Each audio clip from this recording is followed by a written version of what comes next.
with regard to privacy impact assessment reports, we did a search on the internet of several hours, I have to say, to look at, to identify publicly available PIA reports done here in the UK. And after 4 or 5 hours, we managed to find a total of 26. It's not very many, considering the very large number, or our perception based on the surveys that we've carried out and people that we've talked to, is that a lot of people are doing PIAs now in the UK, not just in government, not just in local authorities, not just in NHS trusts, but also in the private sector.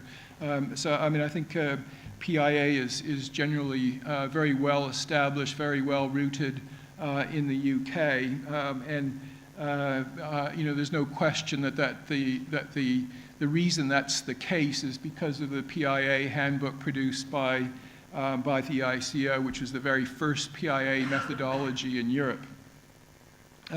We found that all of the PIA reports that we looked at came from 2007, which was when the first version, the first edition of the PIA handbook was produced by the ICO or by a group of people, a couple of whom are actually here in this room, produced back in 2007. We found that most of the PIA reports that we looked at were less than 30 pages long. There were some exceptions where PIA reports were over 100 pages long, but the majority of PIA reports were under 30 pages.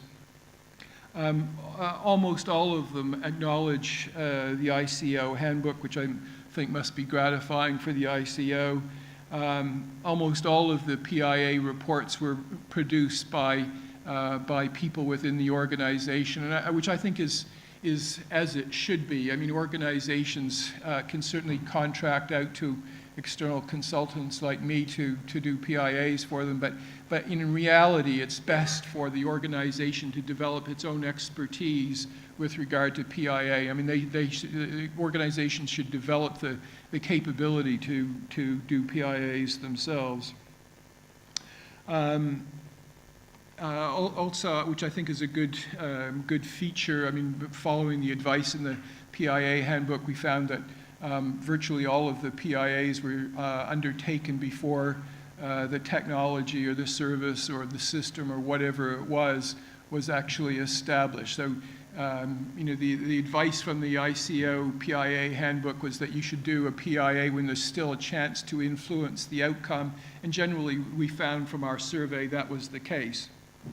And then it was also interesting to see the rationale or the reasons why PIAs were being undertaken, and I think it was very interesting to see, even in the case of private sector organizations, that there appeared to be a genuine concern for privacy, the impact on privacy of what they were doing, and then also there's no question that the impact on the organization's reputation was also another driver of PIA. So I think those were quite interesting findings as well. So as I mentioned, we conducted 3 surveys. One we had initiated in May last year, where we did a survey of 40 stakeholders. We did that principally in the context of the PIAF project, but the questions that we asked then were actually very relevant to the study that we did for the ICO. And basically, we wanted to find out whether organizations were doing PIAs, and if so, how many had they done, and did they have any kind of communication, or was there any kind of communication between the data protection officer in the organization and the people responsible for risk management. So we did another survey of 25 stakeholders who had responded to the original questionnaire of 40 when we were preparing our tender for the bid. And then eventually in January we did a survey of 829 companies, government departments, NHS trusts, and local authorities.